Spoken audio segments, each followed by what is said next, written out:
tener un énfasis hoy en el Día del Padre por dos razones. Una, porque estamos viendo los atributos de Dios. Y hoy vamos a estudiar que Dios es Padre. Es uno de los atributos hermosísimos de Dios que nos trae un montón de beneficios a nuestra vida cuando lo entendemos, cuando lo recibimos, cuando conocemos que Dios es Padre.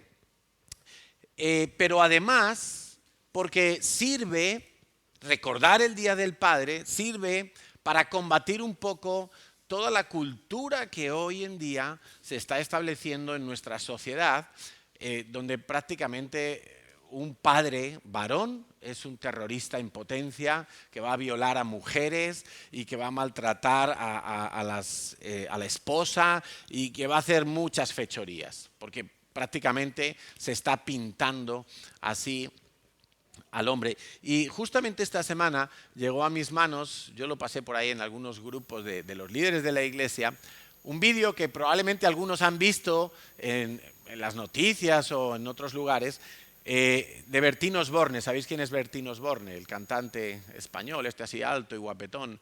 Y él decía, oye, qué raro que hay un colegio aquí donde yo vivo que la profesora le ha dicho a los niños que no van a celebrar el Día del Padre. Que eso está anticuado, eso es de la sociedad patriarcal, heteropatriarcal y todos esos términos que se usan ahora, ¿no? Y que no, el Día del Padre no, vamos a celebrar el Día de la Persona Especial. Entonces, claro, este hombre que es muy gracioso y además es andaluz, entonces cuenta las cosas con una gracia especial, decía, hombre, ¿esto qué es? Ya, que nos van a quitar hasta la paternidad, ¿no? No vamos a poder celebrar el Día del Padre. Bueno, pues como la figura del Padre es tan importante dentro de los atributos de Dios y dentro de los diseños de Dios para la familia, pues hemos decidido no tanto celebrar el Día del Padre, pero sí tener un detalle de honra, que son esos calcetines que habéis recibido y que esperemos que sean de vuestra talla, y si no, reclamaciones ahí a la radical que está allí encargada de repartir los calcetines. Y si no os gustan de rayitas, pues lo siento, no había de corderitos. Hemos hecho de rayitas. Entonces, sí queríamos como recalcar los diseños de Dios. Y en este caso, pues esta celebración, aún sin ser una fiesta bíblica, pero sirve muy bien al propósito de recordar que Dios es Padre y Dios ha establecido padres de familia, por supuesto que sí. Además tienen una función importantísima que esperemos que hoy con esta predicación quede clara y quede sobre todo clara en nuestro corazón porque nos va a traer mucha sanidad. Entonces hoy vamos a estudiar el atributo de Dios, que Dios es Padre. Padre, amén. Bueno, en Mateo 6, 9 nos encontramos que Jesús está orando y está enseñando, no está orando, está enseñando a orar a sus discípulos. Y les dice, vosotros pues, Mateo 6:9, oraréis así, Padre nuestro. Mira, si tú te fijas en los 4 evangelios, Mateo, Marcos, Lucas y Juan, te vas a dar cuenta que Jesús siempre oró al Padre. Él no decía, Señor, Todopoderoso, Adonai. Él no decía, Creador del universo, Dios de los ejércitos. Él no decía esos términos. Los podía decir, sí, porque Dios es todas esas cosas también. Pero siempre se refería a Dios como Padre. Siempre oró con ese término. Porque más que un término, Jesús lo que tenía era una relación. Era una relación y él sabía que era el Hijo de Dios, así se definió él a sí mismo, yo soy el Hijo de Dios, he venido al mundo a quitar el pecado y siempre hablaba con el Padre, no hablaba con otros términos. Y esto nos enseña que, de hecho, Jesús nos enseñó que para orar nosotros teníamos que hacerlo de la misma manera. Dice, vosotros cuando oréis tenéis que orar así, Padre nuestro. Claro, en ese momento estaba enseñando a un grupo de discípulos, estaba allí con su célula de 12 discípulos y ellos mismos le habían dicho, Señor, enséñanos a orar, y por eso la oración del Padre Nuestro es en plural, es Padre Nuestro, no es Padre mío o mi Padre, sino que es para un grupo de personas, porque en ese momento estaba enseñando a un grupo de personas. Era lo que podríamos decir una oración congregacional. Si yo oro aquí y dirijo una oración para toda la iglesia, pues probablemente la tendría que hacer en plural. Aunque muchas veces yo cuando estoy aquí me gusta orar en singular para que tú hagas tu propia oración también en singular, para que tú ores a tu Padre y no a nuestro Padre, porque a veces cuando lo hacemos de esa manera es como que, sí, es como, ay, es el Padre de todos, pero de mí no sé si es Padre. No, también es tu Padre, es tu Padre. Y este atributo de la paternidad de Dios no es cualquier cosa, porque nos introduce, por ejemplo, en el concepto, en el diseño de la familia de Dios. Sabemos que Dios es Padre, Hijo y Espíritu Santo. Y ahí vemos la Trinidad y al mismo tiempo vemos que Dios es uno solo. Esto es un misterio.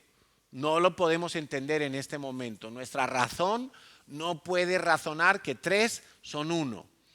Pero lo entenderemos cuando estemos en la presencia de Dios. Ahora simplemente tenemos que aceptar y creer que Dios es uno, pero son tres: Padre, Hijo y Espíritu Santo. Eso es lo que se conoce como la Trinidad. Y en Génesis 1:26, cuando Dios Padre, Dios Hijo y Dios Espíritu Santo están creando las cosas, se nos cuenta que dijo Dios, hagamos. ¿Cómo que hagamos? ¿Con quién estaba Dios?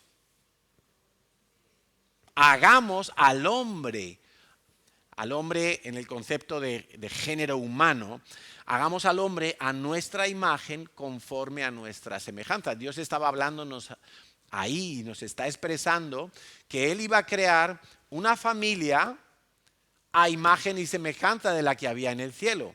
Y en el cielo había Padre, Hijo y Espíritu Santo. No es el tema de hoy, pero el Espíritu Santo, podríamos decir, no es que sea la madre, ¿no? El Espíritu Santo tiene un aspecto de Dios que equivale al aspecto femenino. De hecho, no sé si lo sabías, pero la palabra Espíritu Santo en hebreo, tal como se escribió el Génesis, Ruach HaKodesh, es una palabra femenina, no es una palabra masculina, como en español. Fíjate que a veces las traducciones de la Biblia nos hacen perder ciertos detalles que son excesivamente importantes. La palabra en hebreo para Espíritu Santo es una palabra femenina, es una palabra que no es masculina. Y lo voy a dejar ahí simplemente. Quizá en otro momento podemos retomar ese estudio, que es también muy interesante, para entender cómo el Espíritu Santo cumple las funciones femeninas, maternales, dentro de una familia. Por ejemplo, el Espíritu Santo es el que hace nacer de nuevo a un creyente. ¿Te habías dado cuenta de eso? Tú no naces de nuevo por Jesucristo. El nuevo nacimiento, el alumbramiento espiritual, dice la palabra de Dios, que es por el Espíritu Santo. Él es el que hace nacer de nuevo. Bueno, lo dejo ahí, os dejo con la miel en los labios para otro día, pero lo que tenemos que entender es que cuando Dios crea a Adán y después crea a Eva, y Él está empezando a crear el diseño en la tierra conforme al diseño del cielo, una imagen, una reproducción a semejanza de lo que había en el cielo. Entonces les dice a Adán y a Eva que se junten, que procreen, etcétera, etcétera, porque les faltaba la figura del hijo. Pero ahí está, Dios creó a un hombre, Dios creó a una mujer, y cuando Eva peca y arrastra de paso a su marido a pecar, nos damos cuenta de algunos aspectos que ocurren allí. Dios no le recrimina a Eva ese pecado, esa acción de desobediencia. Dios se la recrimina a Adán, porque Adán es la cabeza, el hombre El padre de familia es la cabeza. Y cuando Dios viene a llamarles al orden, Él llama a Adán y le dice, oye Adán, ¿qué has hecho? "Ah, no, la mujer que tú me diste. No, un momento, no la mujer que yo te di. Yo estoy hablando contigo. ¿Qué has hecho? ¿Por qué has hecho eso? Y Dios busca la cabeza para que la cabeza le rinda cuentas. Porque la cabeza en una familia tiene que estar sujeta a la cabeza de máxima autoridad que es Dios. Entonces, Adán y Eva, observamos cuando leemos el Génesis que después de pecar, ellos ya no ven a Dios como un padre, ellos empiezan a ver a Dios como un juez, como una autoridad, como un proveedor, como un señor, como un dueño. Pero ese matiz tan importante de ver a Dios como un papá se pierde. Ellos incluso tienen miedo de estar cerca de Dios y tratan de esconderse y tratan de no darle la cara a Dios. Y Jesucristo, miles de años después, viene a restaurar, casi 4000 años después, viene a restaurar la paternidad de Dios. El Señor Jesús dijo cosas como estas en Juan 10:30. Yo y el Padre uno somos. ¿Cuántos son? Uno, pero está diciendo dos. Para los expertos en matemáticas aquí 1 más 1 es 1. Espiritualmente hablando, así es. Dice en Juan 1:12, mas a todos los que le recibieron, a los que creen en su nombre, y espero que seamos todos los que estamos aquí, los que están viendo por internet, mas a todos los que recibieron a Jesús y los que han creído en su nombre, les dio la potestad de ser hechos hijos de Dios. Por lo tanto, Dios pasa a ser tu Padre. Muy bien. En Romanos 8:15 nos dice la palabra de Dios, pues no habéis recibido el espíritu de esclavitud para estar otra vez en temor, sino que habéis recibido el espíritu de adopción. Di conmigo, adopción. Porque tú eres un hijo adoptado por Dios. Eres un hijo al cual Dios adoptó en su seno. Por el cual clamamos, por ese espíritu de adopción, clamamos, Abba, Padre.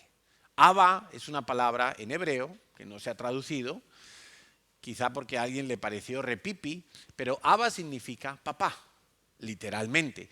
Y los que hemos estado en Israel hemos tenido la oportunidad de comprobar cómo los niños pequeñitos que viven por allí, que están paseando con sus papás, cuando llaman a su papá, le llaman Abba, Abba, Abba. Y ya lo demás no lo entendemos. Seguro que le ha pedido $5 para comprarse un helado. Pero es Abba, Abba. Y si llaman a la mamá, dicen Ima, Ima. No Emma, no, Ima. Ima y Abba son los términos para papá y mamá, términos cariñosos. ¿Sí? Pero aquí no lo tradujeron. Y dice que por ese espíritu de adopción nosotros clamamos, Abba, papá. Fíjate, ya ni siquiera es padre. Estoy seguro que Jesús cuando oraba al Padre utilizaba ese término, Abba. ¿Por qué me has desamparado? Abba, si puede ser, pase de mí esta copa. Abba, porque esa era la relación de Jesús con el Padre, era la relación de un papá. ¿Sí? Llamar Abba o llamar papá a Dios no es una falta de respeto. Puedes llamar padre a Dios y estar faltándole el respeto, y puedes llamar Abba a Dios y no estar faltándole el respeto, porque al final es una cuestión de cómo lo consideras tú en el corazón. Yo he oído a pastores que dicen que llamar papá o papito Dios, que eso es como una falta de respeto. Pues para mí no lo es. Para mí no lo es porque yo personalmente, Carlos Villanueva, he llegado a entender la dulce paternidad de Dios como un privilegio enorme que Dios me ha dado y que Dios nos ha dado a cada uno de sus hijos. Claro, ¿cómo no voy a poder llamar papá a Dios? Especialmente en un momento de máxima intimidad, de máxima ternura y complicidad con Él. Por supuesto que sí. De hecho, Jesús le llamaba papá, Abba, Padre. Dice en Gálatas 3:26, pues todos sois hijos de Dios por la fe en Cristo Jesús. Mira, la única vez que Jesús no llamó Abba o Padre a Dios fue cuando estaba muriendo en la cruz. Allí, él se dirigió a Dios como Elí, Dios mío. La Biblia nos cuenta que en el momento en que Jesús estaba siendo crucificado, él tomó la figura sobre su propia vida, la figura del Cordero, que tenía que imputársele todos los pecados de todos aquellos que en las siguientes generaciones íbamos a aceptar el sacrificio de Jesús como el sacrificio para expiar y quitar nuestro pecado. Y en ese momento de máxima carga de pecado sobre la vida de Jesús, que él no tenía ningún pecado, pero voluntariamente se puso allí para recibir nuestros pecados, la culpa de nuestros pecados, pues en ese momento Dios tuvo que apartarse de Jesús, porque Dios no habita en medio del pecado. Por eso una persona cuando está en pecado y no viene a confesarlo delante de Dios y no trae a la luz su pecado, es imposible que tenga comunión con Dios. Mira, un cristiano puede pecar y no pierde su salvación, pero sí pierde su comunión con Dios hasta que se arrepiente y le pide perdón a Dios. Por eso hay cristianos que no se les nota la comunión con Dios, porque no tienen una vida de arrepentimiento. Ay, ¿cuántas veces me tengo que arrepentir? Carlos, ¿cuántas veces me tengo que arrepentir? Todas las que sean necesarias. Cada vez que peques. Hay días que yo me arrepiento varias veces porque yo noto esa señal de alarma que el Espíritu Santo activa en mi conciencia. En primera carta de Timoteo se nos habla de que tú tienes que tener fe y tienes que tener una buena conciencia. La fe y la buena conciencia trabajan juntas. De manera que no es solo tener fe, sino que tú necesitas tener una buena conciencia. Tú necesitas tener unos filtros. La conciencia son una especie de filtros que hay en tu espíritu que te ayudan a detectar la contaminación. Cuando tú filtras agua en un colador, ¿tú cómo sabes si estaba limpia o estaba sucia? Hasta que no la pasas por el colador no lo sabes, porque a veces las cosas son tan pequeñitas, las impurezas, que no se ven, pero ya cuando le pones el filtro ese de papel y quedaron allí unas cositas negruzcas, tú dices, este agua estaba sucia. Bueno, eso es más o menos la conciencia. La conciencia es la que va a filtrar las impurezas y te va a decir, oye, esto que le dijiste a tu esposa, se lo dijiste en un mal tono. Tienes que arrepentirte. Esto que has hecho no está bien. Tú sabes que no lo has hecho con un corazón correcto. Tienes que arrepentirte. Y son esos pequeños detalles. Claro, no hablamos de asesinar a una persona, no hablamos de robar un banco. Hablamos de esos pequeños detalles que solo un filtro de la buena conciencia, un filtro que esté limpio, puede detectar. Entonces, ahí está lo que tú necesitas para poder seguir siendo alertado. Tener la conciencia limpia. No dejes pasar ni un minuto cuando hay algo que te está inquietando por dentro. Eso que te está inquietando es el Espíritu Santo diciéndote, mira, ahí quedaron unos pocitos de impurezas. Quítalas. Y te tienes que arrepentir. Bueno, ahí entonces vemos que Jesús llamó Elí a Dios mío, pero creo que fue la única vez que yo he visto en los 4 evangelios que Jesús no se dirigió al Padre como Padre. La paternidad de Dios es entonces uno de esos preciosos tesoros que recibimos al nacer de nuevo. Y el diablo va a intentar, escucha esto, el diablo va a intentar que tú no disfrutes ni percibas la paternidad de Dios. De manera que tú vas a ser salvo.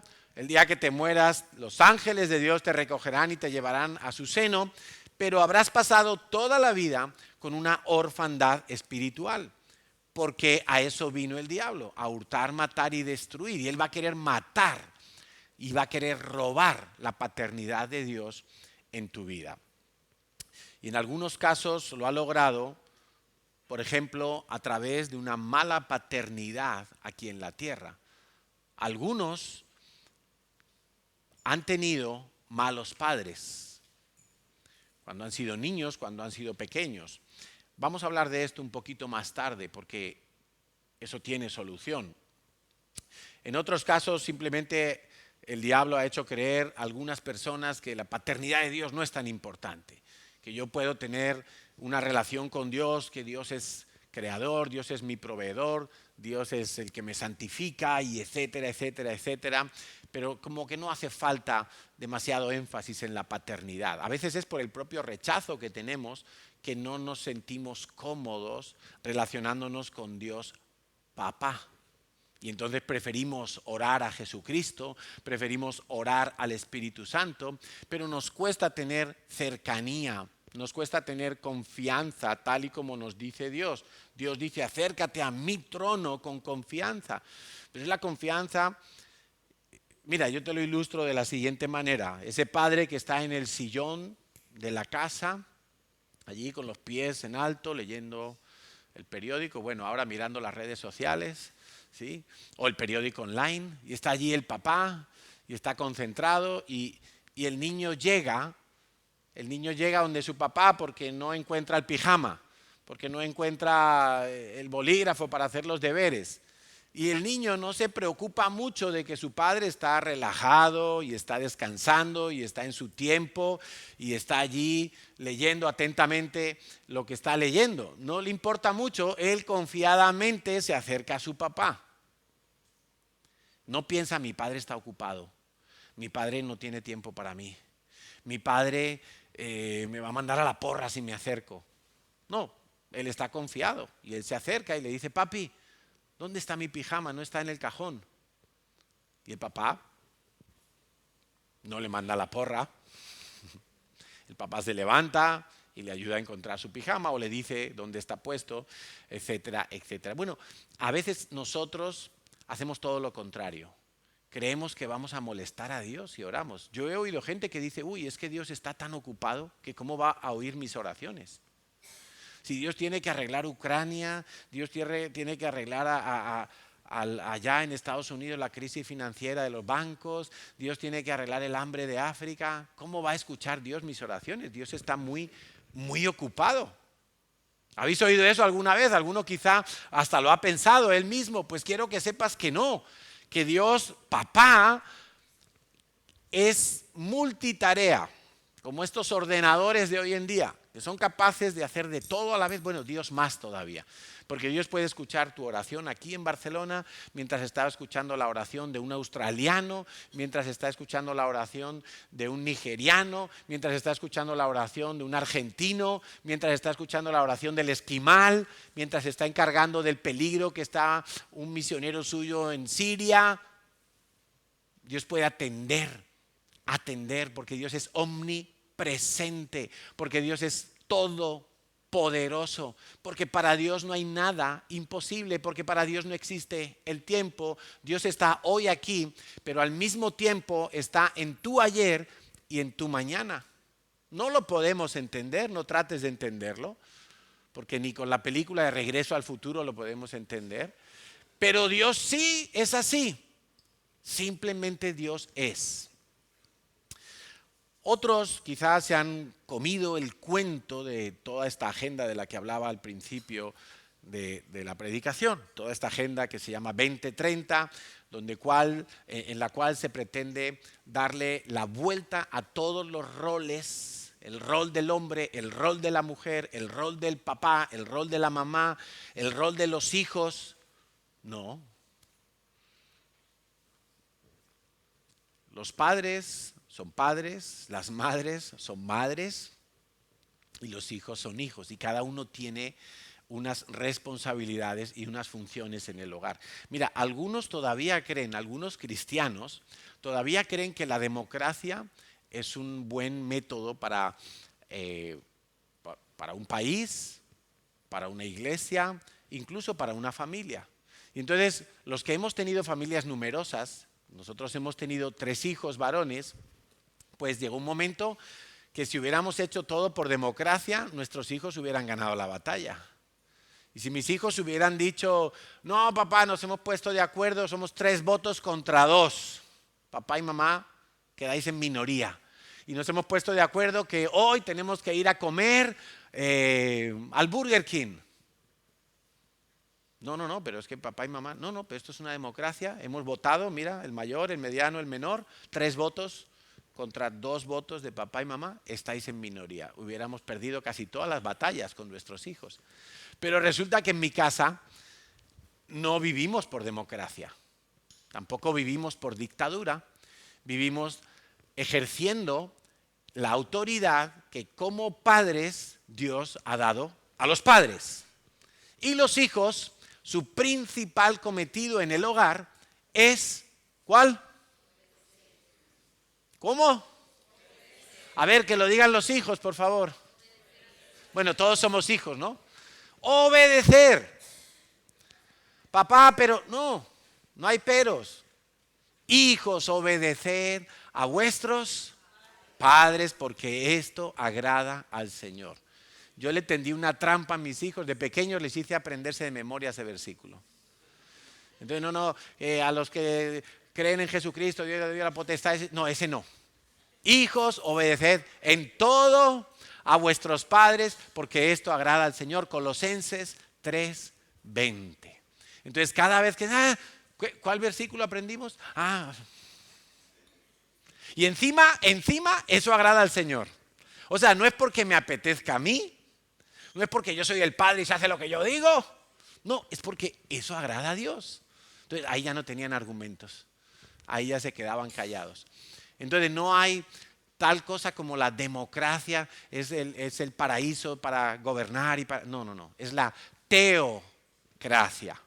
Teocracia. Teo significa Dios en latín, entonces teocracia. Dios delegando autoridad en el papá, en la mamá, en el jefe, en el pastor, en el policía, en el juez, en el alcalde. Oye, y si el papá es malo, si el alcalde es malo, eso es para otra predicación diferente. Ahí entraríamos en obediencia y sujeción, son 2 cosas diferentes. Pero qué importante es que entendamos que lo que la sociedad quiere en este momento es quitarle al padre y a la madre toda autoridad sobre sus hijos.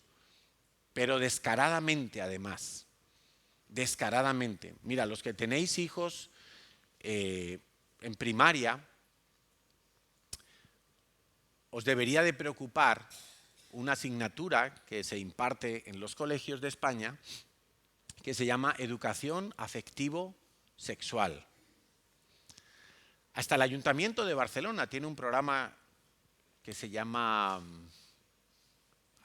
¿cómo es? Algo de la nueva masculinidad o algo así de la masculinidad, donde nos quieren hacer creer a los hombres que no somos hombres, que no tenemos autoridad y que no somos lo que Dios ha dicho que somos. Bueno, los que tenéis padres en primaria, os debería de preocupar esa asignatura. Pero resulta que si un papá va al colegio de su hijo o de su hija que está en primaria, está de primero a sexto en cualquiera de esos cursos, pues resulta que si tú vas al colegio y le dices al tutor de tu hijo y le dices, oye, quiero que me cuentes a ver el contenido de esa asignatura. ¿Sabes qué te va a decir el profesor? Te va a decir, mira, la ley me permite que no te cuente nada de lo que le enseño a tu hijo durante esa hora que está todas las semanas en mi clase. No, pero yo soy el padre, yo tengo derecho a saber qué le están diciendo a mi hijo. Nada, no te tengo que enseñar ni la portada del libro. Nada, no tienes derecho. Dime tú si eso no es un atropello a tu responsabilidad de padre. Dime tú si eso no es un atropello. Cuando nos están diciendo incluso que a nuestros hijos menores de edad no les podemos ni revisar el móvil porque eso es un abuso de autoridad. ¿Cómo? ¿Que no le puedo revisar el móvil a mi hijo? ¿Que yo le pago la tarifa y el teléfono y le pago todo y no le puedo revisar el móvil? ¿Quién se lo va a revisar entonces? ¿El amigo? ¿El profesor? Por favor, padres, entended que están tratando de secuestrar a nuestros hijos. Y además lo están haciendo con guante blanco, con leyes en la mano. Y los padres tenemos que reaccionar. Lo primero que tienes que hacer es ponerte a orar y a hacer vallado por tus hijos todos los días. Porque mira, si Dios no lo remedia, tienes que mandar a tus hijos al colegio, porque si no te los van a quitar. Es obligatorio escolarizarlos desde que cumplen los 6 años. Antes no, por cierto, pero desde que cumplen los 6 años es obligatorio llevarlos al colegio. Y si una autoridad ve a un niño que no va al colegio, pues le va a preguntar a los padres, y si esa circunstancia no tiene una explicación convincente, pues le van a quitar la potestad de los hijos y se los van a dar a la Generalitat o a quien sea. Pero lo primero que debes hacer es orar por tus hijos, porque todos los días pasan unas cuantas horas siendo aleccionados, no en matemáticas y en gramática, que me parece muy bien, y así debe de ser. El problema es que los aleccionan en otro tipo de cosas, con las cuales seguramente si tú estuvieras sentado en esa clase, te echarías las manos a la cabeza. Porque yo sí he tenido acceso a esos contenidos. Porque hay profesores que son cristianos y cuentan lo que hay en esos contenidos. Y son aberraciones. Es que eso raya el delito. Lo que están diciéndole a nuestros hijos. Raya el delito. O sea, los están introduciendo en la sexualidad antes de tiempo. Y cuando digo en la sexualidad, no me refiero a que el niño sepa que lo que tiene entre las piernas se llama pene, y que la niña sepa que lo que tiene entre las piernas se llama vulva o vagina. No me refiero a eso. Me refiero a una actividad sexual que no toca con 6 años, ni con 7, ni con 8, ni con 9, no toca. Y hay aún y con menos, sí. Pero no es obligatorio llevar a tu hijo con 3 años a P3, ni a P4, ni a P5, no es obligatorio. Pero con 6 sí. Y con 6 los están induciendo a una actividad sexual. Por supuesto, fuera del diseño de Dios, de un hombre con una mujer. Le están presentando todos los modelos que hay en la sociedad. Hombre con hombre, mujer con mujer, adulto con niño, niña con adulto, todos los modelos que te puedas imaginar. Entonces, están despertando en ellos algo que no toca, para lo cual no están preparados. Pero además están hipersexualizando, es decir, todos los contenidos llevan matices de sexualidad. Entonces, claro, luego nos extrañamos de noticias como las que hemos oído esta semana pasada, que varios niños de un colegio, creo que era aquí en Cataluña, niños menores como de 12, 13 años, han intentado abusar de otro niño en el patio del colegio. Y uno dice, hombre, pero ¿cómo puede ser posible? Pues si yo con 12 años, yo estaba jugando al balón, la media hora del patio, eso era que entraba a clase sudando después. Pues bueno, ahora estamos viendo otro tipo de comportamientos que ya no son una excepción, porque eso sería una noticia si ocurre uno en todo el año, y dice, bueno, pues mira, es uno, los chiquillos que se han pasado de la raya. No, pero es que no es uno, es que los estamos oyendo prácticamente semana tras semana. Violaciones de grupos de menores a una menor. ¿Y por qué es todo eso? Bueno, por una hipersexualización. Todo se vuelve sexual, todo, la música, la moda, las películas, todo absolutamente, el contenido de los libros. Entonces, padres, orad por vuestros hijos, porque todos los días los vas a dejar en manos de unas personas que quizás son buenos profesores y han hecho la carrera de magisterio y son muy buenos enseñando materias y tienen vocación, pero a lo mejor son ateos, a lo mejor son budistas, a lo mejor son musulmanes, a lo mejor son anticristianos. ¿Quién sabe qué son? Quizá es una persona que con mucho gusto les va a enseñar temas relacionados con el homosexualismo y con el lesbianismo, porque a lo mejor hasta lo son, que a mí no me importa lo que sean en su vida privada, pero a mi hijo no quiero que le enseñen eso. Entonces, como no puedes estar allí en el aula con ellos, el recurso poderoso que Dios te ha dejado es que tú ores por tus hijos. Todos los días, antes de mandarlos a clase, ora por tus hijos. Blíndalos en oración. Cúbrelos con la sangre de Jesús. Clama por ellos, Señor, no permitas que el mal les alcance.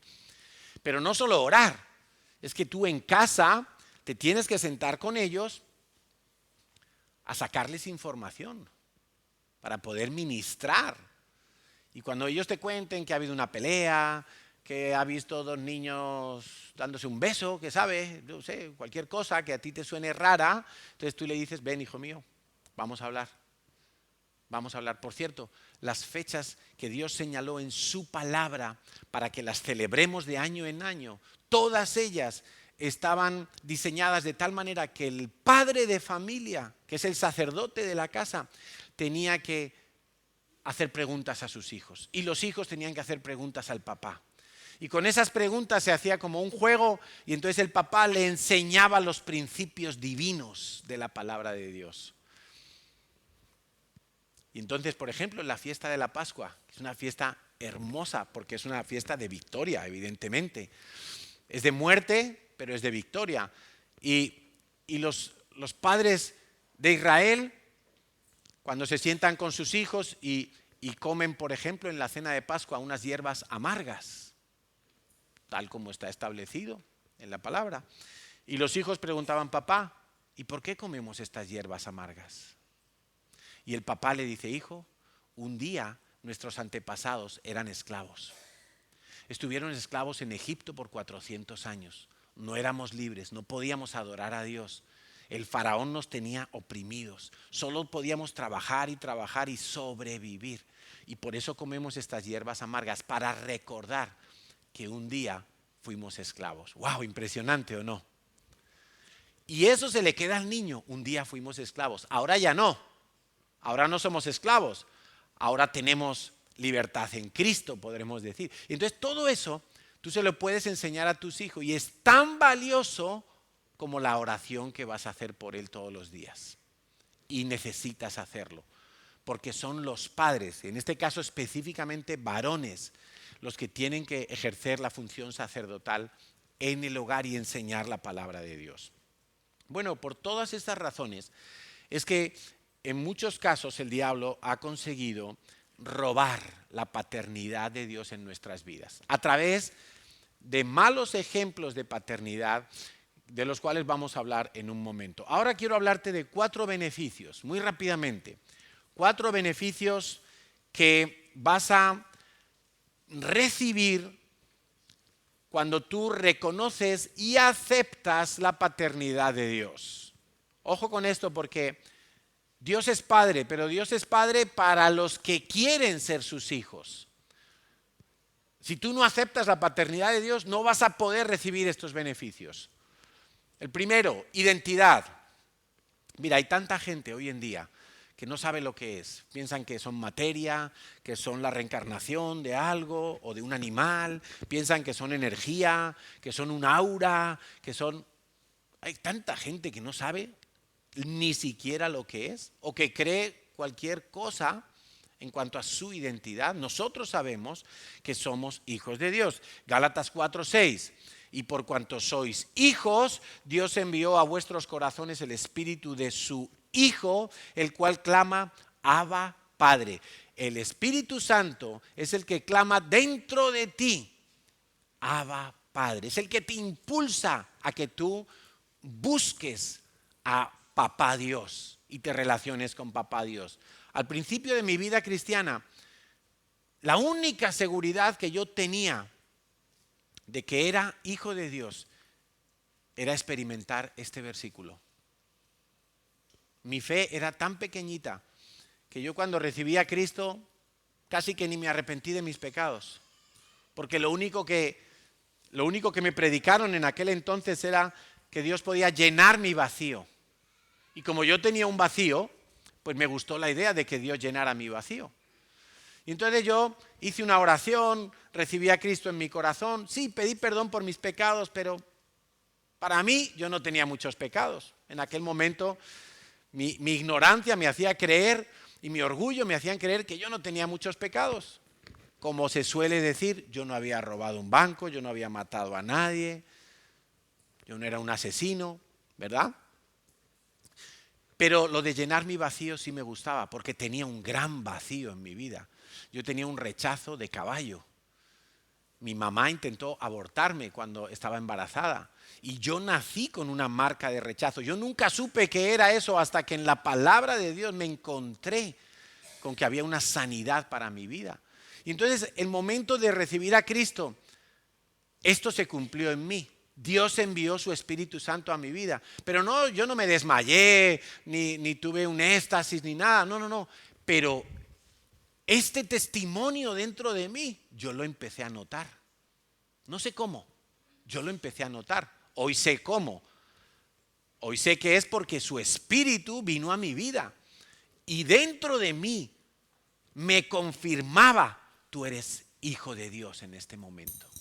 Y yo era como, tranquilo, soy hijo de Dios, que se caiga el mundo, no me importa. Yo soy hijo de Dios. Que se acabe todo, no me importa, soy hijo de Dios. Que me muera ahora mismo, no me importa, soy hijo de Dios. Que vengan 10 y me critiquen, no me importa, soy hijo de Dios. Ese testimonio hasta el día de hoy nunca se ha borrado en mi interior. Es la promesa de Dios. Y si tú no tienes ese testimonio, es que no has nacido de nuevo. Es una evidencia claramente expresada en la palabra de Dios. Todo el que ha nacido de nuevo tiene que tener el testimonio por revelación de que es hijo de Dios. Es una seguridad más fuerte que si veo mi pasaporte español, más fuerte es esta identidad. Soy hijo de Dios. Tengo identidad. El segundo beneficio que tú recibes al aceptar la paternidad de Dios es que tú perteneces a una familia, a la familia de Dios. Dice el Salmo 68:6, mira qué cosas tan preciosas. Dios hace habitar en familia a los desamparados, saca a los cautivos a prosperidad, mas los rebeldes habitan en tierra seca. Mira, los que son hijos de Dios pasan a formar parte de la familia de Dios. Dice Gálatas 6:10. Así que según tengamos oportunidad, hagamos bien a todos y mayormente a los de la familia de la fe. Mira al que tienes al lado, esa es tu familia en la fe. Y si nos encontráramos con alguien de otra iglesia, verdaderos creyentes en el Señor, podríamos decirles, tú eres mi familia en la fe. Por eso existe la costumbre de llamar hermanos a otros cristianos, porque somos de la misma familia, la familia de la fe, somos hijos de un mismo Padre.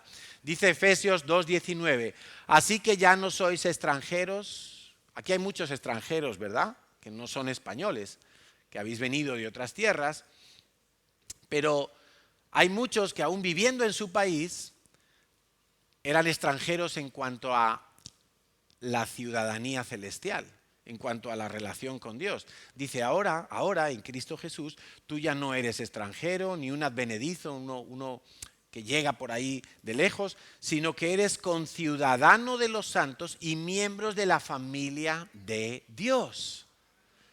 Esto que yo veo aquí es familia de Dios. Y como en todas familias hay disputas, hay contiendas, hay riñas, hay peleas, pero para eso están los papás, para poner orden. Pero es familia de Dios. Y desde el momento en que tú naces de nuevo, tú ingresas en la familia de Dios. Es un beneficio espiritual. El creyente entonces no debe de vivir aislado. En el cuerpo de Cristo no existe tal cosa como el llanero solitario. Los llaneros solitarios tienen un problema porque no han entendido que pertenecen a una familia. Los que quieren caminar solos sin estar en una iglesia, los que quieren vivir sin rendir cuentas a nadie, sin sujetarse a otros dentro de una familia, quiero decirles que no están viviendo el plan de Dios, están viviendo en rebeldía. ¿Y qué daño hizo la pandemia, sabes? Porque la pandemia provocó dos cosas. Hubo iglesias que se cerraron y nunca más volvieron a abrir, y ha habido gente de esas iglesias que quedó en el mundo virtual, en el mundo online.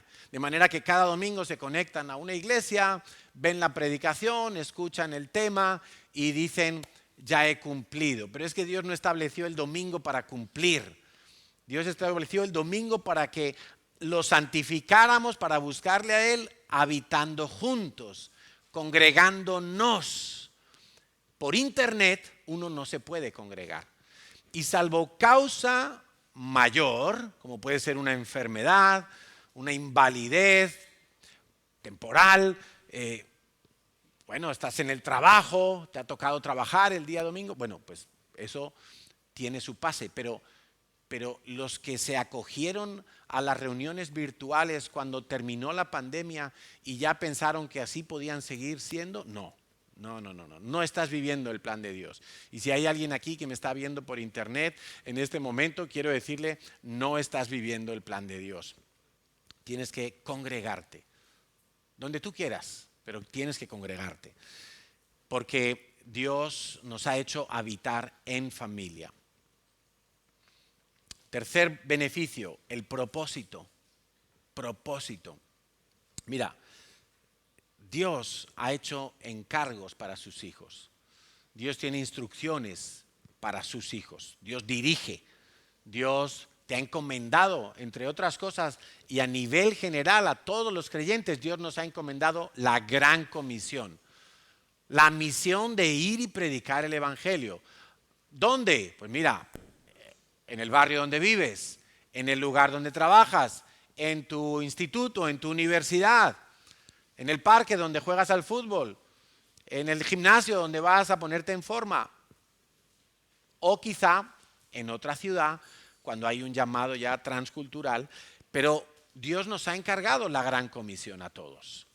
Ahora bien, ese es como el propósito general. Y desde el momento que tú perteneces a la familia de Dios, Dios pensó un plan para ti. Quiero que lo sepas. Quizá ese plan está guardado en un cajón porque no le has prestado atención. Pero Dios tiene un plan para ti. Dice Jeremías 29:11, yo sé, está hablando Dios, yo sé los pensamientos que tengo acerca de vosotros, dice Yahweh, pensamientos de paz y no de mal, para daros el fin que esperáis. Dios tiene unos planes para ti y son buenos. Y para conocer ese propósito, para conocer ese plan, Dios necesita encontrar hijos obedientes. Amén. Trabaja la obediencia si quieres descubrir cuál es el propósito de Dios para tu vida. Trabaja la obediencia, déjate decir las cosas. Dice Mateo 12:50, todo aquel que hace la voluntad de mi Padre que está en los cielos, dice Jesús, ese es mi hermano, esa es mi hermana y mi madre. Parece ser que el padre de Jesús, el padre adoptivo, porque José no dejó embarazada a María, pero en algún momento de su infancia José desaparece, no se le vuelve a nombrar, no se sabe nada de él. Cuando ya vuelven de Egipto, después que ha pasado la niñez de Jesús, no volvemos a saber nada. Desde luego, durante el ministerio público de Jesús, ya con 30 años, no se le nombra, parece que no está, seguramente había fallecido, pero hablando Jesús de su verdadera familia, dice, el que hace la voluntad de mi Padre, el que hace la voluntad de mi Padre. Lucas 22, 42. Padre, está orando Jesús en el huerto de Getsemaní, momentos antes de ser apresado para ser llevado a la cárcel y al día siguiente a ser crucificado. Dice, Padre, si quieres, pasa de mí esta copa, pero no se haga mi voluntad, sino tu voluntad. ¿Y qué le dijo Dios a Jesús? Dios le contestó esa oración. Mira, a veces Dios contesta con un silencio. ¿Por qué? Porque tú le dices a Dios, papito Dios, voy a una entrevista de trabajo. Si tú quieres que este trabajo sea para mí, Señor, que me cojan. Y no te cogieron. ¿Te contestó Dios o no? Claro. Jesús le dijo al Padre, Padre, por favor, que no tenga que ir a la cruz a morir, que pase esta copa. Si puede ser, que pase. No quiero beber esta copa amarga. Y Jesús fue a la cruz, Dios le contestó. Dios le contestó, tienes que ir a la cruz. No hay otra manera de hacerlo, no hay otra manera de salvar a los hombres. Tienes que hacerlo por cada uno de los que van a estar después de 2000 años aquí sentados en la CCI. Tienes que hacerlo por ellos. Pero Dios le contestó. Dios tiene un plan para ti y necesita que tú seas obediente si quieres descubrir ese plan en tu vida.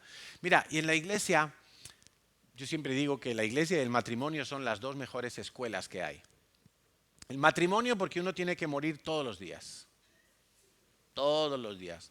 Yo quiero ver fútbol, ella quiere ver película. Yo quiero carne, ella quiere pescado. Yo quiero el mando de la tele, ella también. Yo quiero gastar en un ordenador portátil nuevo, ella quiere gastar en bolsos. Claro, entonces uno tiene que morir porque para eso se casó, para compartir la vida. Yo no la puedo obligar a que vea el clásico conmigo esta noche. No la puedo obligar. Por más que yo le diga que es emocionante, que son de los mejores jugadores, ella como si juega el Teruel contra el... O sea, no le gusta el fútbol, pero toca morir, toca perdonar. Y la iglesia es lo mismo. En la iglesia, como somos hermanos, nos tenemos que aguantar unos con otros. Entonces a veces hay un hermano en casa que deja la ropa tirada, ¿no? ¿Os ha pasado en casa con vuestros hermanos? A lo mejor eras tú el que la dejaba tirada. Y tu otro hermano o hermana de, ay, mira qué desorden, y yo que lo tengo todo ordenado, pues te toca aguantar porque es tu hermana, porque es tu hermano, ¿no? Y entonces de repente llega la mamá que está estresada ese día y le pega un grito, métete a la ducha, ay, me ha chillado. Pues te toca aguantarte porque es tu madre y tiene todo el derecho de gritarte. Y punto. Y si dices algo, vara. ¿Y por qué estamos dispuestos a creer que en nuestro hogar podía ser así, pero en la iglesia no? Si la Biblia dice que somos hermanos, que somos de la familia de Dios, de la familia de la fe. Claro, entonces aquí te toca soportar al lento, al maleducado, al inoportuno, al imprudente, al acelerado, al pausado. Te toca... Somos de la misma familia. Y entonces uno dice, bueno, por amor a él, voy a ir más lento. Le voy a volver a perdonar. Le voy a volver a recordar que venga a la célula. Le voy a volver a recordar que Dios lo sacó de la basurita y ya se está olvidando. Le voy a volver a recordar que ese hijo que Dios le ha dado no puede ser un ídolo. Que esa esposita que Dios le ha dado no puede ser su ídolo. Vamos a paciencia, venga, lo soportamos una y otra, ¿por qué no lo vamos a hacer? ¿Por qué vamos a esperar que en la iglesia todos los hermanos sean perfectos? Pues pregúntate primero si tú eres perfecto. Mira, un buen ejercicio que tú puedes hacer es tratar de pensar, ¿cuántas cosas han tenido que soportarme a mí en la iglesia? ¿Cuántas? Haz un ejercicio hoy cuando vayas camino a casa, antes de ver el clásico. Y te pones una lista y a ver, sí, yo un día tuve mala actitud y me perdonaron. Mira, un día yo no llevé, yo no puse nada para el cumpleaños y luego me encontré que me habían regalado a mí algo. ¿Sí? ¿Cuántas cosas te han tenido que soportar a ti? Piénsalo, por favor. Porque si no encuentras ninguna, entonces tenemos que hablar, ¿eh? Tenemos que hablar porque entonces, claro, tú crees que eres don perfecto, don bueno. Y no. Tú necesitas obedecer y necesitas dejarte decir las cosas si quieres descubrir el plan que Dios tiene para tu vida. Y Dios no te va a mostrar todo el plan, Dios no te va a mostrar todo ese propósito de una vez, sino que te lo va a ir dando por fascículos, como las temporadas de Netflix, ¿no? Pero esas series de Netflix que no están todas disponibles, sino que cada semana te ponen un capítulo nuevo para que lo veas. Porque si te lo pusieran todos, el primer día te los veías todos, ¿a que sí? Te pegas un atracón allí que se te quedan los ojos cuadrados con la forma de la televisión. No, Dios te va liberando un capítulo cada vez cuando tú obedeces. Tú obedeces, Dios te muestra el siguiente paso. Das el siguiente paso en obediencia, por fe lo haces, porque todavía no ves todo, porque no entiendes por qué ese paso, pero lo haces, Dios te muestra el siguiente paso. Porque Dios te empieza a dar la dirección. Dios te marca como Abraham, sal de la casa de tu padre y de tu madre y vete a la tierra que yo te daré. ¿Cuál tierra? No sé, coge ese camino, ya hablaremos. Si él no hubiera empezado a andar, Dios no le muestra el siguiente paso. Entonces Dios te direcciona a ti. Es Dios el que te marca la dirección. Allí está tu tierra prometida, allí está el agua de reposo, allí están los pastos delicados, allí te tienes que congregar, allí está tu bendición, allí encuentras la respuesta. Dios te direcciona. ¿Qué dice el Salmo 127 del 3 al 5? Dice, herencia de Dios son los hijos, cosa de estima el fruto del vientre, como saetas en mano del valiente. Mira, Dios está comparando a los hijos físicos, con las saetas en manos de un valiente. Así son los hijos habidos en la juventud. Bienaventurado el hombre, y vuelve a repetir el mismo paralelismo. Bienaventurado el hombre que llenó su aljaba de ellos. La aljaba es el saquito aquí atrás donde ahí está guardada la saeta, la flecha. Como Robin Hood, aquí atrás, ¿no? ¡Shum! Coge una. Dice, bienaventurado el hombre que llenó su aljaba de hijos. No será avergonzado cuando hablare con los enemigos en la puerta. Dios nos está diciendo que un hijo es como una flecha, como una saeta. ¿Qué tiene que hacer el valiente con la saeta? La coge, la pone en el arco, lo tensa lo más posible. Lo tensa quiere decir que le mete caña a su hijo, le forma el carácter, porque si yo apenas tiro de la cuerda y suelto la flecha, cae ahí. No le doy a nada. Pero yo tengo que tensar hasta que parece que se va a partir la cuerda, ¿no? Y está ahí. Y a punto, ¿dónde voy a disparar? Allí, allá. Allí está el objetivo. Allí lanzo a mi hijo. Y lo lanzo. Eso es lo que hace Dios con nosotros. Dios empieza a trabajar en nuestro carácter, Dios empieza a forjar nuestras vidas, nos tensa que parece que nos vamos a partir. Dios, ya no puedo más. ¡Pum! Y te lanza. Y te lanza a una bendición, a un propósito. Y eso es exactamente lo que tú tienes que hacer con tu hijo. Tu hijo no puede ser como, bueno hijo, ¿qué te apetece hacer hoy? No, pues hoy voy a estudiar para abogado. Muy bien hijo, vamos, para abogado. A los 3 días, no papá, que quiero ser cirujano. A los 4 días, que quiero ser bombero. A los 4 días, que quiero ser Messi. Tú tienes que direccionar a tu hijo. ¿Cómo lo vas a direccionar? Pues mira, yo no conozco otro método. Señor, me arrodillo, Señor, ¿qué hago con mis hijos? ¿Qué tienen que estudiar mis hijos? ¿Cómo los impulso? ¿Cómo los muevo? ¿Para dónde los direcciono? Porque si no, los hijos empiezan como veletas a dar vueltas y no llegan a ninguna parte. Invierten su vida y no llegan a ninguna parte. Tu padre y tu madre tienes que direccionar. Marcarle la dirección a tus hijos. Mira, nuestros hijos, desde que fueron pequeñitos, clases de música. Y eso era pesado para ellos y doble pesado para nosotros. Porque mientras estaban en clase, nosotros 1 hora fuera ahí.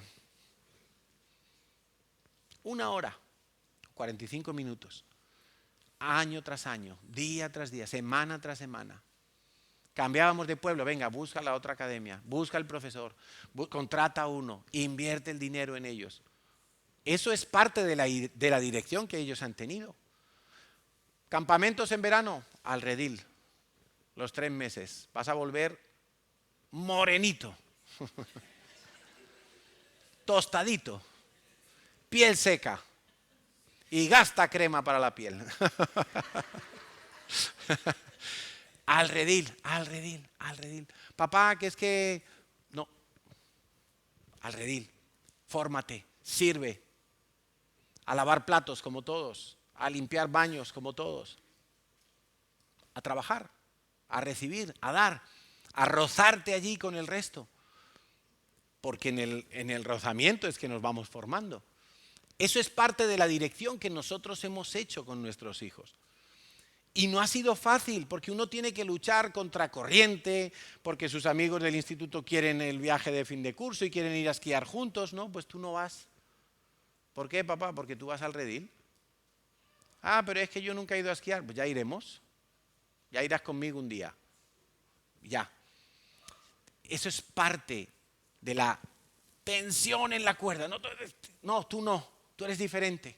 Por cierto, eso era de las cosas que se trabajan en las fiestas solemnes de Dios, que los padres le dicen a los hijos, tú eres diferente, tú eres de un linaje diferente, de un pueblo diferente, con un propósito, con una identidad diferente.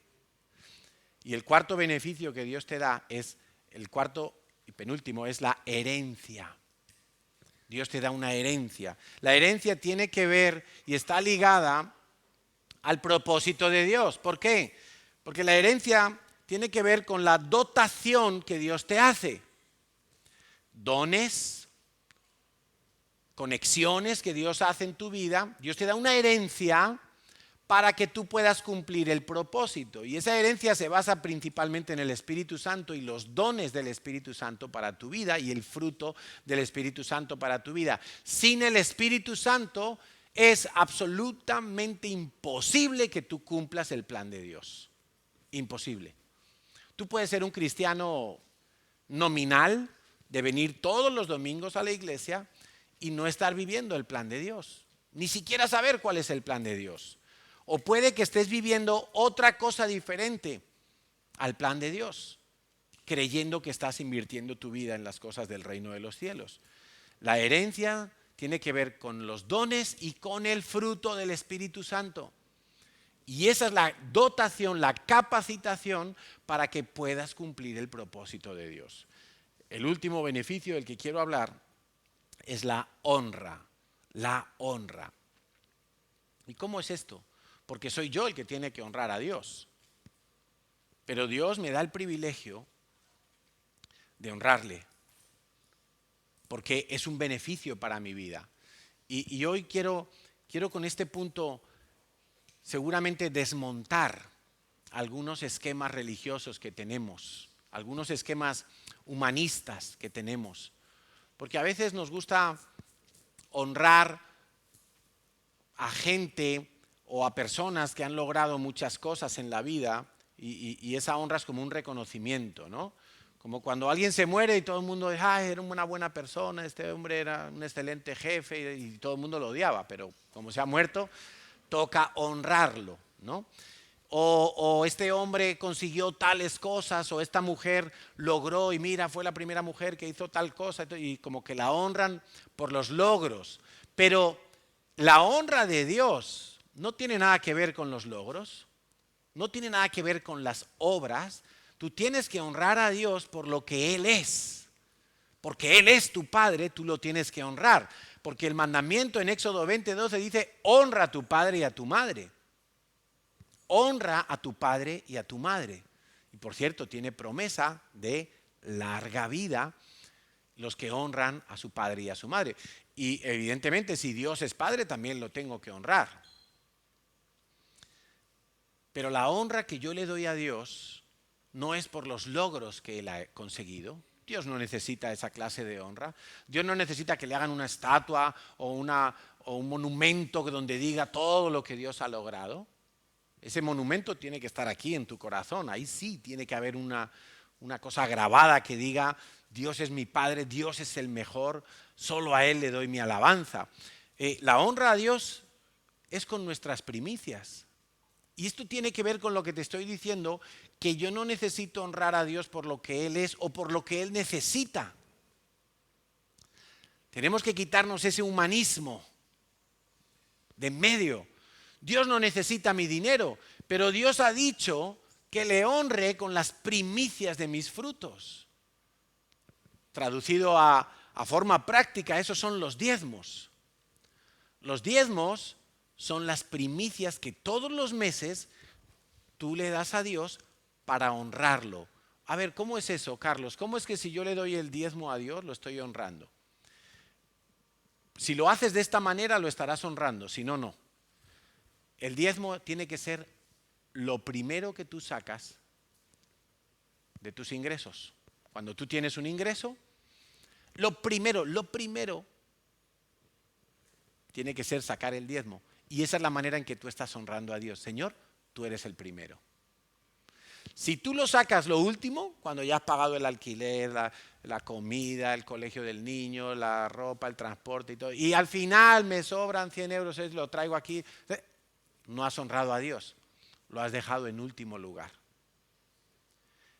Es el mismo dinero, en términos numéricos es la misma cantidad, pero no has honrado a Dios. No estás honrando a Dios.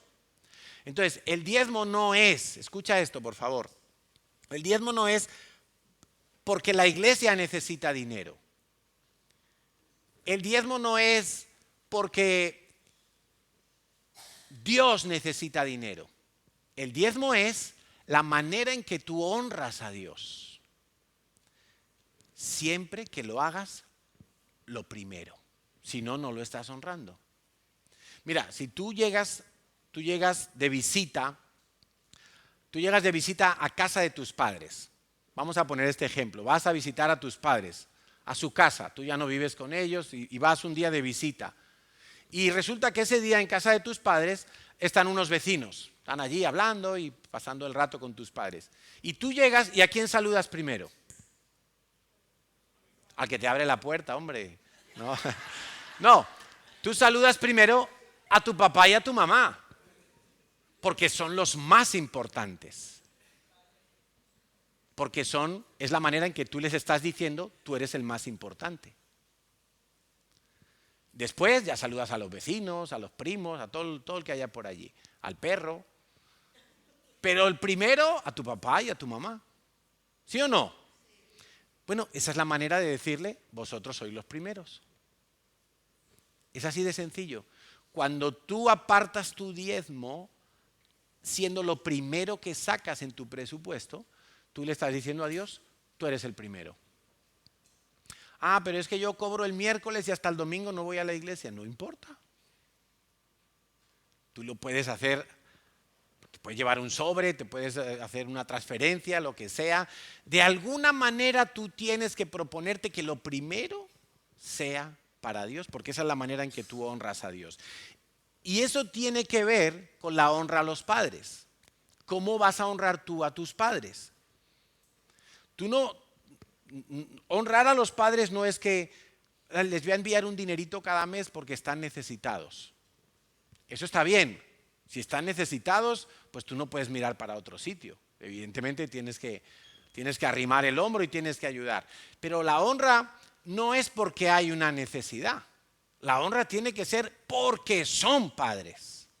De manera que entonces tú, con tu lenguaje, con tu trato, con tu consideración hacia ellos, de tenerlos delante de otros, tú los vas a honrar. ¿Qué tal darles un regalo aunque no tengan necesidad? Mira, ¿y por qué hablo de la necesidad? Porque hay gente que en su afán de buenismo, de caridad, la honra no es caridad. Tenlo claro, la honra no es caridad. La caridad es que yo veo una necesidad y digo, bueno, yo no puedo mirar para otro lado, tengo que ayudar. Si yo tengo 2, le doy 1. Eso es caridad. La honra es un reconocimiento de paternidad. Y tiene que ser aunque no haya necesidad. Hay gente que solo da cuando ve una necesidad. Entonces, por ejemplo, puede haber gente que no diezma en la iglesia. Por cierto que hay pocos. Te puedo decir que la CCI somos una iglesia, nuestras iglesias en general, somos una iglesia donde la gran mayoría de las familias diezma. La minoría son las que no diezman. Y estamos hablando a lo mejor de una relación 70-30, más o menos.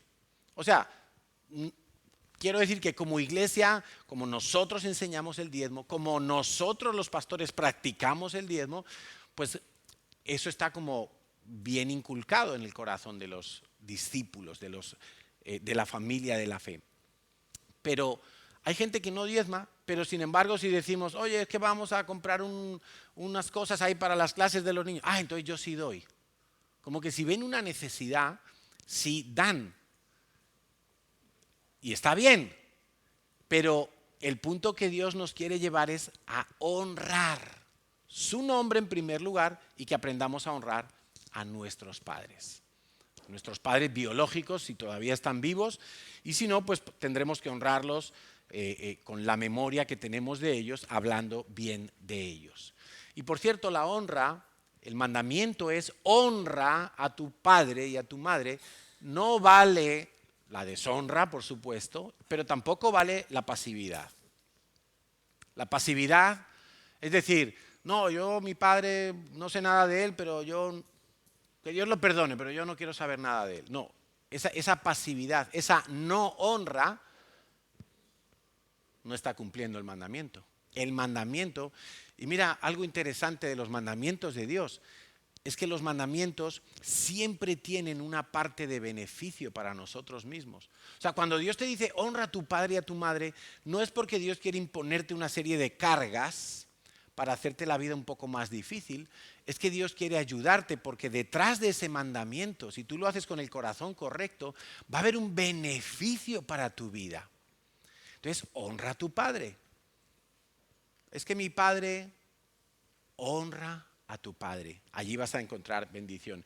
Y eso nos lleva al punto final, pero seguramente la mejor aplicación que podemos hacer de este tema es entender que aunque nuestro padre biológico lo haya hecho mal con nosotros, nosotros estamos en la obligación divina de perdonarlo. Porque si no arreglo ese asunto con las herramientas que Dios me ha dado, con el Espíritu Santo que Dios me ha dado, primero yo me estoy perdiendo la paternidad de Dios. Porque si tú no te arreglas espiritualmente con tu padre terrenal, va a ser difícil, por no decir imposible, que puedas tener una buena relación con tu papá que está en los cielos. Entonces yo soy consciente, después de tantos años de pastor, somos conscientes y hemos oído tantos testimonios de papás que han sido malos padres, por diferentes razones. Abandono del hogar, abandono de la familia, incluso antes de nacer, abandono de las responsabilidades propias de un padre, de suplir en el hogar. Hemos visto casos de padres maltratadores, padres abusadores, física, verbal y sexualmente, padres con diferentes adicciones que perjudicaban el ambiente de la casa, llámese drogas, alcohol, etcétera, padres adúlteros, y esos son quizá los casos más llamativos, más dramáticos, más fuertes, pero igualmente hemos podido tener padres que con defectos menores, pero igualmente han dejado una huella de mala paternidad en nosotros que hasta el día de hoy, si tú no lo has trabajado convenientemente, pues te está impidiendo ver ese atributo precioso de Dios Papá. Entonces, padres que a lo mejor no cumplían sus promesas, padres que eran vagos, no trabajaban, no hemos tenido un ejemplo de padre trabajador y esforzado, un padre que siempre tenía deudas, que era un mal administrador, había pobreza en casa, padres que quizá no estuvieron en los momentos importantes de nuestra vida, en una graduación, en un campeonato de algo y quisiéramos que hubieran estado allí pero no estuvieron, papás que no tenían afectividad, que no expresaban cariño, que no daban abrazos, papás que no apoyaron tus proyectos, papás que no te supieron direccionar, papás que no oraron por ti, papás que te hacían sentir ignorado en la casa, quizá porque había muchos hijos y tú pasabas desapercibido. Dicen que los medianos sufren mucho. Bueno, pues vamos a tener hoy una oportunidad para orar y poder perdonar a nuestros padres todo lo que hayan hecho mal con nosotros.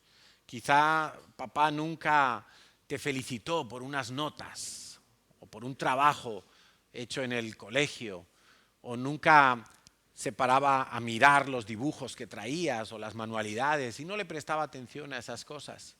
Quizá papá no te daba dinero porque nunca había dinero para darte a ti, para tus cosas. Quizá nunca te enseñó sobre sexualidad o lo que te enseñó de sexualidad era aberraciones. Quizá no te compraba ropa, quizá no te hablaba durante muchos años porque estaba enfadado contigo o decepcionado de ti. Quizá tú no fuiste el mejor hijo y eso provocó una herida en su corazón. Quizá tu papá nunca tuvo un padre que le enseñara a ser papá. Tampoco tuvo un buen ejemplo. Quizá tu papá te maldijo con palabras. Mejor que no hubieras nacido. Tú eres un problema para esta familia. Tú no vales para nada. Y cuántas cosas así hemos podido experimentar con dolor. Y son cosas de las que habitualmente uno no le gusta hablar. ¿Sabes por qué? Porque cuando hablamos de esas cosas nos duele. Nos duele y es como, no, prefiero no hablar. Porque eso me trae recuerdos malos, porque eso me lleva al pasado y no quiero. Pero mira, el dolor para ser sanado hay que sacarlo. El dolor, para que puedas ser libre de ese dolor, Dios ha establecido una manera de hacerlo. Y quizá te va a doler por un momento, vas a ser sano para toda la vida. Y es que tú perdones, que tú te saques esa espina. Por eso es que te duele, porque como no has perdonado todavía llevas esa astilla ahí clavada. Y cada vez que siquiera es mencionarlo, ¡oh, cómo duele! Esos recuerdos. Y lo más triste de todo es que el diablo ha usado esa mala paternidad para que tú no puedas conocer a Abba, a Papá Dios. Y por eso oras al Espíritu Santo y oras a Jesús. Y cuando te toca mirar al Padre es como, bueno, ¿y si Dios no cumple sus promesas? ¿Y si Dios un día también me abandona? ¿Y si Dios, Padre, un día no me provee como hacía mi papá, que no me daba el dinero para mis necesidades? No estoy hablando de mi caso personal. Estoy hablando quizá del caso de alguien aquí hoy que necesita tomar un paso de fe perdonando a su papá. Perdonando a su papá. Y si ese es el caso, yo quiero pedirte que te pongas en pie para ser libre, para perdonar definitivamente los errores que haya podido cometer tu padre. Y es más, mira, yo no soy mucho de esto, pero si ese es tu caso, yo te voy a pedir que pases aquí adelante. Vamos a hacer un acto de fe. Vamos a ser claros en esta decisión de perdonar. Porque el perdón es una decisión. El perdón no es un sentimiento. Seguramente tu sentimiento con respecto a tu papá en este momento que estás pasando aquí adelante es un sentimiento de dolor, de rabia, de frustración, de venganza. ¿Quién sabe? ¿Quién sabe? Pero Dios no nos ha dicho que perdonemos cuando nos sintamos bien. Dios no nos ha dicho que perdonemos cuando todo está bien. Es más, Dios no nos ha dicho que honremos a nuestros padres cuando nuestros padres hayan sido un ejemplo de padres. ¿No? En ese versículo, más de uno hubiéramos escrito algo más, ¿verdad? Honra a tu padre y a tu madre cuando lo hayan hecho bien contigo. Pero no, Dios no dijo eso. Dios solo dijo, honra a tu padre y a tu madre. Hónralos, hónralos. Mira, la mejor hoy es que tú lo perdones. Y es que tú le des gracias a Dios por el papá que te dio. Hablando del papá varón. Esa figura que tendría que haber sido una columna en la casa y a lo mejor era arenas movedizas. Esa figura que tenía que haber sido el que fuera a defenderte un día al colegio cuando te estaban haciendo bullying otras personas y nunca quiso ir, nunca prestó atención a tus demandas. Pero si hoy perdonas, tú vas a ser una persona libre. Por eso quiero pedirte que cierres tus ojos un momento. Quizá hay gente aquí que nunca conoció a su papá. Nunca lo pudo ver, nunca lo ha conocido, nunca ha sabido nada de él. O quizá hace muchos años que no sabes nada de tu papá. No sabes si está vivo, si está muerto, no sabes dónde vive. Dios sabe dónde está tu papá. Dios sabe quién fue tu papá. Dios sabe qué clase de papá tuviste. Dios sabe cómo fue el ambiente en el hogar. Dios sabe todo lo que a ti te faltó. Dios sabe las heridas que has arrastrado. Dios sabe cuánto te han dolido. Dios lo sabe. Pero mira, Jesucristo, Jesús de Nazaret, cuando era niño y cuando era joven, la gente que le quería herir le decía, tú eres un bastardo, tú no tienes padre. Porque todo el mundo sabía que María se había quedado embarazada antes de consumar el matrimonio. Lo que no sabían era que había sido por la obra del Espíritu Santo. ¿Qué te quiero decir con esto? Que Jesús comprende tu dolor. Jesús experimentó esa clase de rechazo. Jesús, de alguna manera, se crió sin un papá.